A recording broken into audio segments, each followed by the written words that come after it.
Hello everyone and welcome back to our channel sensible pharmacist. तो आज हम बात करेंगे ग्लूटामेट न्यूरोट्रांसमीटर के बारे में। हमने स्टार्ट किया था न्यूरोट्रांसमीटर ऑफ सीएनएस यूनिट 4 के अंदर, जिसके अंदर हमें इनहिबिटरी, एक्साइटेटरी और बोथ तीन कैटेगरीज के अंदर इसको डिवाइड किया था। इनहिबिटरी के हम चारों पढ़ चुके हैं, ग्लाइसिन, गाबा, डोपामिन और सेरोटोनिन। आज हम इंक्लूड करेंगे एक्साइटेटरी के एस्पार्टेट और ग्लूटामेट को, दोनों को।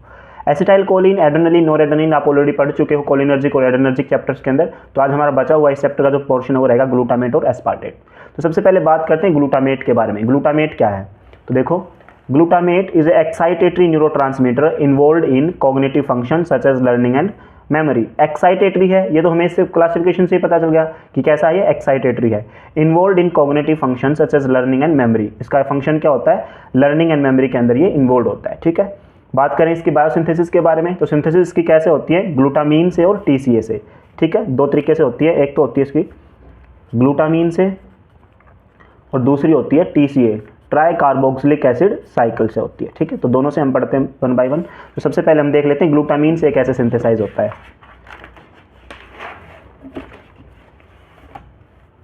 देखो, ग्लूटामीन से कैसे सिंथेसाइज होता है? दो तरीके से सिंथेसाइज होता है। अगर ग्लूटामीन पे एक्ट करे ग्लूटामीन सिंथेटेज एंजाइम तो क्या बन जाएगा आपका? ग्लूटामेट। दूसरा, अगर ग्लूटामीन पे एक्ट करे ग्लूटामिनेज एंजाइम तो क्या बनेगा आपका? ग्लूटामेट। दोनों ही एंजाइम्स क्या कराते हैं? ग्लूटामेट की सिंथेसिस कराती हैं। उसके बाद दूसरा हमने बात किया था क्या? टीसीए साइकिल के बारे में। तो टीसीए साइकिल में आपने पढ़ा हुआ ट्राई कार्बोक्सिलिक एसिड जो साइकिल है, आप पढ़ते हो इसे 11th क्लास के अंदर, प्लांट फिजियोलॉजी के अंदर पढ़ते हो। अल्फा ऑक्सोग्लूटारेट से बनता है आपका सक्सीनेट, और सक्सीनेट से बनता है फिर से ऑक्सैलो एसीटेट और फिर अल्फा ऑक्सैलो ग्लूटारेट। ठीक है, तो इस प्रोसेस के दौरान जब अल्फा ऑक्सोग्लूटारेट बन जाता है और उस पर एंजाइम हमारा गाबा ट्रांसअमीनेज काम करता है, तो उससे हमारा क्या सिंथेसाइज होता है? ग्लूटामेट सिंथेसाइज होता है। ठीक है, कहाँ स्टोर होता है? स्टोर होता है हमारे वेसिकल्स के अंदर, है ना। स्टोर कहाँ पे होता है? Stored in vesicles, storage vesicles के अंदर ये स्टोर होता है। और रिलीज कब होता है? वहाँ से रिलीज होता है जब कैल्शियम का इन्फ्लक्स होता है।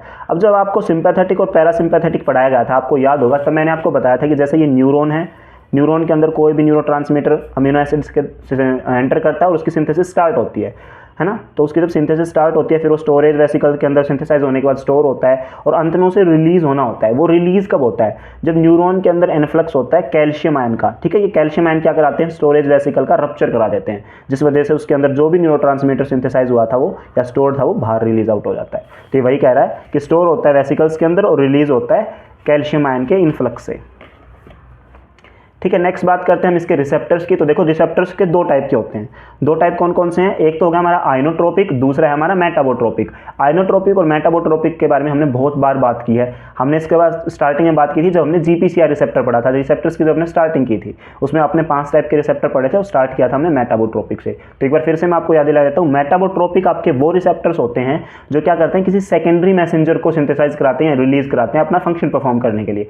जबकि आइनोट्रोपिक किसी भी सेकेंडरी मैसेंजर को रिलीज नहीं कराते, वो डायरेक्ट आयन चैनल को ओपन करते हैं। ठीक है, इसके अंदर आपका एग्जांपल आता है जीपीसीआर मीडिएटेड, और इसके अंदर आपके बचे हुए आपके जैसे लिगेंड गेटेड आयन चैनल हैं आइनोट्रोपिक आपके जो भी हैं, जेक्सटेट वगैरह, enzyme link, non enzyme link, वो सारे आपके आइनोट्रोपिक हैं। आइनोट्रोपिक फास्ट होता है मेटाबोट्रोपिक से। ठीक है, अब बात करते हैं वन बाय वन। आइनोट्रोपिक के 3 टाइप है, एनएमडीए टाइप, एएमपीए टाइप और काइनेट टाइप। एनएमडी होगा आपका एन मिथाइल डी एस्पार्टेट और एएमपी होता है आपका amino hydroxy methyl isoxazole propionic acid. ठीक है, ये होता है आपका एमपीए और काइनेट रिसेप्टर। अब इनकी सब फैमिलीज हैं, ठीक है, सब टाइप्स हैं इसके। देखो, इसमें NR1 ये क्या है? एनएमडीए, एन मतलब एनएमडीए, आर मतलब रिसेप्टर। एनएमडीए रिसेप्टर 1, 2 के भी टाइप हैं, A B C D, 2 के भी 4 टाइप है। एक तो होगा एनएमडीए रिसेप्टर 1, एनएमडीए रिसेप्टर 2 और इसके चारों टाइप, और एनएमडीए रिसेप्टर 3 के 2 टाइप, A एंड B। ठीक है, 3 टाइप होगा आपका एनएमडीए रिसेप्टर 1, 2, 3। 2 के 4 टाइप हैं, A B C D, और 3 के कितने टाइप हैं? 2, A और B। ठीक है, वैसे ही AMP के अंदर आ जाता है। AMP के कितने टाइप हैं? 1, 2, 3, 4। ठीक है, वैसे 5, 6, 8 आपका काइनेट के अंदर आता है, सॉरी 5, 6, 7। तो ग्लूटामेट, ग्लू मतलब ग्लूटामेट, आर मतलब रिसेप्टर, तो ग्लूटामेट रिसेप्टर 1, ग्लूटामेट रिसेप्टर 2, 3, 4। काइनेट के अंदर आ गया आपका ग्लूटामेट रिसेप्टर 5, 6, 7। ठीक है, और एक काइनेट 1 और 2। ठीक है, तो ये हो गया आपकी काइनेट, एनएमडीए और एएमपीए। ये कैसा होता है? फास्ट एक्साइटेटरी होता है। एक्साइटेटरी होता है और साथ साथ कैसा होता है? फास्ट होता है। अब बात करते हैं मेटाबोट्रोपिक की। ठीक है, तो मेटाबोट्रोपिक में देखो 3 ग्रुप के अंदर इनको डिवाइड किया गया है, ग्रुप 1, ग्रुप 2 और ग्रुप 3। ग्रुप 1 के अंदर आ गया आपका ग्लूटामेट रिसेप्टर 1। अब देखो ग्लूटामेट रिसेप्टर यहाँ भी थे, ग्लूटामेट रिसेप्टर यहाँ भी थे, इसलिए इनको डिफरेंशिएट करने के लिए इनके सामने लिखा जाता है इनकी नेमिंग के अंदर एम। एम मतलब मेटाबोट्रोपिक टाइप के हैं, ठीक है। तो metabotropic glutamate receptor 1 and metabotropic glutamate receptor 5। जो ये है मेटाबोट्रोपिक है, 1 to 8 होते हैं। 1 to 8 को 3 ग्रुप के अंदर डिवाइड किया गया है। तो 1 और 5 आ गया फर्स्ट फैमिली के अंदर, ग्रुप 1 के अंदर। सेकंड एंड थर्ड आ गया आपका फैमिली नंबर 2 यानी कि ग्रुप 2 के अंदर, और थर्ड के अंदर आता है आपका 4, 6, 7, 8, ठीक है। 1, 5, 2, 3, 4, 6, 7, 8 वो आपके यहाँ इंक्लूड होते हैं, ठीक है। ये आपके होते हैं स्लो एक्साइटेटरी और ये होते हैं आपके स्लो इनहिबिटरी, ठीक है। नीचे मैंने लिख दिया आपका NMDA की और AMPA की जो फुल फॉर्म होती है वो मैंने लिखी है नीचे। साथ के साथ हम बात करते हैं अभी इनके एगोनिस्ट और एंटागोनिस्ट के बारे में। देखो एगोनिस्ट क्या होंगे आपके, एगोनिस्ट होंगे इसके साइक्लोथायाजाइड एंड पिरासिटिन, और एंटागोनिस्ट होंगे आपके कीटामीन, फेनासाइक्लिडीन, मेमेंटीन एंड एमेंटिडीन। ये रहेंगे आपके क्या, एंटागोनिस्ट। बात करते हैं आपके नेक्स्ट न्यूरोट्रांसमीटर की, दैट इज एस्पार्टेट। एस्पार्टेट क्या होता है, एक अमीनो एसिड होता है। इसके बारे में बस कुछ इंपॉर्टेंट पॉइंट ही हैं, वही मैंने इंक्लूड किए, ज़्यादा इसके बारे में पूछा भी नहीं जाता है। तो एस्पार्टेट क्या है, aspartate is a excitatory neurotransmitter, obviously क्योंकि हम एक्साइटेटरी न्यूरोट्रांसमीटर की बात कर रहे हैं। Also known as aspartic acid, aspartic acid के नाम से इसे जाना जाता है।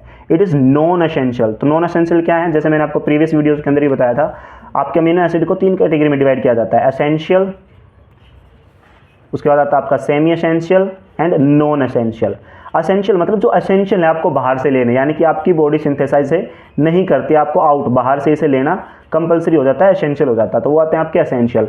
नॉन एसेंशियल होते हैं जो आपकी बॉडी खुद से सिंथेसाइज कर रही है, उन्हें बाहर से लेने की जरूरत नहीं पड़ती, तो आउटसोर्सिंग इनका नहीं कराना पड़ता हमें, ठीक है। तो ये होंगे नॉन सोर्सिंग। और सेमी एसेंशियल जिसमें बाहर से लेने की जरूरत पड़ती है क्योंकि बॉडी इतना सिंथेसाइज नहीं करती, बहुत कम सिंथेसाइज करती है, लेकिन फिर भी करती है।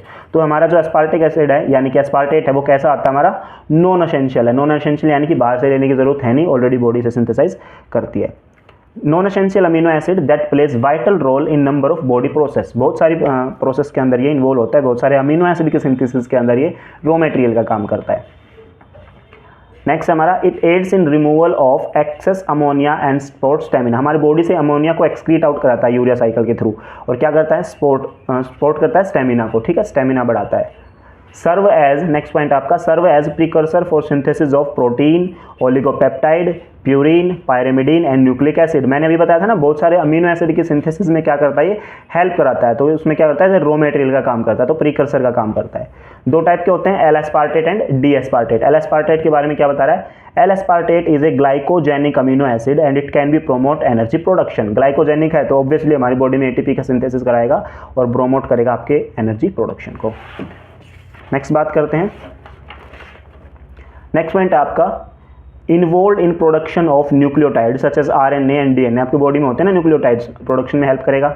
It may provide resistance to fatigue and thus leads to endurance. Fatigue से हमें राहत दिलाता है और ये क्या कराता है, दस लीड टू एंड्योरेंस, आपकी बॉडी की स्ट्रेंथ बढ़ाता है, एंड्योरेंस बढ़ाता है, क्योंकि इसलिए तो इसे बोला गया है कि ये अमीनो एसिड जो है नॉन एसेंशियल है, हालांकि इसकी जरूरत नहीं पड़ती, लेकिन स्टिल बहुत सारे जो एथलीट हैं इसे जो है बाहर से भी कंज्यूम करते हैं। It is found to increase in epileptic patient and decrease in depress patient. अच्छा, इस पॉइंट को समझिए, क्या कह रहा है, जो एपिलेप्टिक पेशेंट है उनके अंदर देखा गया कि इसका लेवल बढ़ा हुआ मिला, और जबकि जो डिप्रेस है उसके अंदर इसका लेवल डिक्रीज मिला, इसका कम मिला। तो ऑब्वियस सी बात है ना, हम क्या पढ़ रहे हैं, हम पढ़ रहे हैं एक्साइटेटरी न्यूरोट्रांसमीटर। तो एस्पार्टेट हमारा एक्साइटेटरी है, एक्साइटेटरी है मतलब इसका ये एक बॉडी के अंदर एक्साइटेशन बढ़ाता है, और एपिलेप्सी के अंदर भी क्या होता है, एक्साइटेशन ही होती है, तो ऑब्वियस सी बात है एस्पार्टेट का लेवल उसमें बढ़ा मिलेगा। डिप्रेशन के अंदर क्या होता है, डिप्रेसिव स्टेट है, तो डिप्रेशन में एस्पार्टेट का लेवल डिक्रीज मिलता है, तभी तो डिप्रेशन कोज हुआ, ठीक है। नेक्स्ट बात कर रहा है इसके रिसेप्टर के बारे में, तो इसका रिसेप्टर है NMDA, ठीक है। जो ग्लूटामेट का था वही रिसेप्टर किसका है, हमारा एस्पार्टेट का, क्योंकि सेल्फ एस्पार्टेट इसकी जो सिंथेसिस के अंदर इन्वॉल्व होता है NMDA में, जैसे इसका नाम सजेस्ट कर रहा है N-मिथाइल D एस्पार्टेट, ठीक है। क्या कर रहा था, देखो इस पे अलग अलग साइट बनी हुई है, एक तरफ है ग्लूटामेट बाइंडिंग साइट जो रेड कलर से ग्लूटामेट दिखाया हुआ है, और एक तरफ है ग्लाइसिन बाइंडिंग साइट, ठीक है। तो इस पे बाइंड होता है ग्लाइसिन, यहाँ बाइंड होता है आपका ग्लूटामेट। ग्लूटामेट क्या है, आपका एक्साइटेटरी न्यूरोट्रांसमीटर है, जबकि ग्लाइसिन आपका इनहिबिटरी न्यूरोट्रांसमीटर है। ग्लाइसिन अगर बाइंड करेगा अपनी साइट पे तो क्या कराएगा, क्लोराइड जो आयन है उसका इन्फ्लक्स कराएगा। क्लोराइड कराते हैं आपकी हाइपरपोलराइजेशन, यानी कि आपके CNS को डिप्रेस करेगा। जबकि ग्लूटामेट क्या कोज कराएगा, ग्लूटामेट और एस्पार्टेट कैल्शियम आयन का इन्फ्लक्स कराएगा। कैल्शियम मतलब पॉजिटिव आयन का, ये क्लोराइड का करा रहा था नेगेटिव का, तो इसलिए हाइपरपोलराइजेशन हो रहा था। ये पॉजिटिव का कराएगा यानी कि डीपोलराइजेशन होगा और आपकी बॉडी के अंदर एक्साइटेशन आएगा। ठीक है, तो ये थे आज हमारे ग्लूटामेट और एस्पार्टेट। हमारा जो न्यूरोट्रांसमीटर इन CNS वाला टॉपिक स्टार्ट हुआ था वो खत्म हो गया। नेक्स्ट वीडियो के अंदर हम बात करेंगे अल्कोहल एंड डाइसल्फ्यूरॉन की। वीडियो में अंत तक बने रहने के लिए बहुत बहुत धन्यवाद। Thank you so much.